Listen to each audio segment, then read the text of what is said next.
Fil-Parlament, id-Deputat Nazzjonalista Edwin Vassallo qal li l-pajjiż kollu jrid ikollu impenn biex l-agrikoltura, ir-raħala u s-sajjieda ikunu salvati biex il-poplu jibqa' jkollu prodotti friski u ma jibbażax biss fuq l-importazzjoni.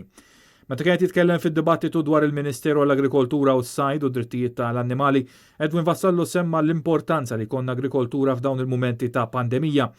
Il-pajjiż għandu stat ta' emerġenza minħabba li n-numru ta' bdiewa fil-pajjiż qed jonqos b'mod qawwi.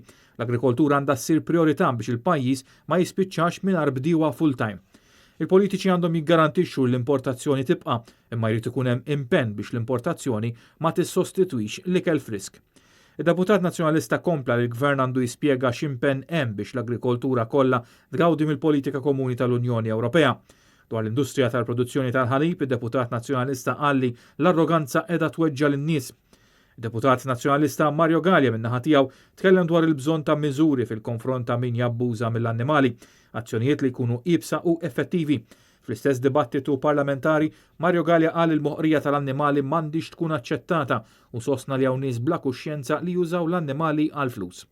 Il-Deputat Nazzjonalista tkellem dwar l-isfidi li qed jiffaċċjaw l-NGOs u semma l-ammont ta' klieb li qed jitħallew fis-santwarji li qed jikber kuljum. Problema oħra tirriżulta meta l-pubbliku jċempel l-animal welfare dwar moħqrija tal-annimali u m'hemmx postijiet fejn jinżammu l-annimali maħqura.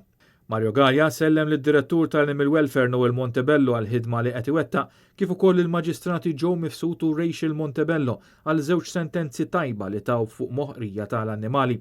U dwar iċ-ċimiterju tal-annimali, Mario Gallia qal li l-vot ta' 80,000 euro għal ċimiterji tal-annimali mhuwiex biżżejjed.